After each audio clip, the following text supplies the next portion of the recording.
हम किसी रिएक्शन के कंप्लीट होने के लिए जरूरी शर्तों को जानेंगे। किसी रिएक्शन के कंप्लीट होने के लिए रिएक्ट करने वाले पार्टिकल्स का एक दूसरे से टकराना जरूरी है, लेकिन पार्टिकल्स के सिर्फ टकराने भर से ही उनके बीच रिएक्शन नहीं होता। मान लीजिए कि दो डाई एटॉमिक मॉलिक्यूल्स A2 और B2 के बीच कोई रिएक्शन हो रही है। A2 और B2 मॉलिक्यूल्स रिएक्ट करके दो AB मॉलिक्यूल्स देंगे। ये रिएक्शन इस इक्वेशन से रिप्रेजेंट की जा सकती है। ये दोनों मॉलिक्यूल्स एक दूसरे से कई ओरिएंटेशन से टकरा सकते हैं, लेकिन यहां पे हम सिर्फ दो ओरिएंटेशंस लेंगे।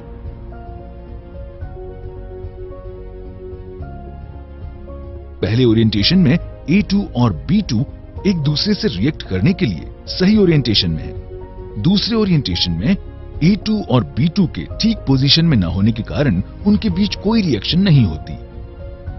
मान लीजिए एक येलो बॉल किसी दूसरी रेड बॉल से रिएक्ट करके येलो रेड कलर की एक बॉल देता है। अगर येलो बॉल को आप धीरे धीरे रेड बॉल की तरफ पुश करें तो वो एक दूसरे से टकरा जाएंगी। अगर आप येलो बॉल को उठा लें तो दोनों का एक दूसरे से कोई कांटेक्ट नहीं होगा और कोई रिएक्शन शुरू नहीं होगी। अगर आप येलो बॉल को रेड बॉल की तरफ फेंकेंगे तो उनमें कोलिजन यानी टक्कर होगी, लेकिन इस बार येलो बॉल रेड बॉल से स्टक यानी चिपक जाएगी, जिससे उनके बीच रिएक्शन शुरू हो जाएगी। जिस कोलिजन में रिएक्शन स्टार्ट होती है उसे हम फ्रूटफुल कोलिजन कहते हैं।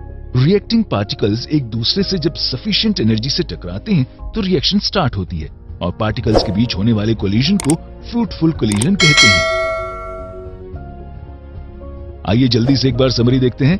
किसी रिएक्शन के शुरू के पार्टिकल्स का एक दूसरे से सफिशिएंट एनर्जी से टकराने के साथ साथ उनका सही ओरिएंटेशन में होना जरूरी है।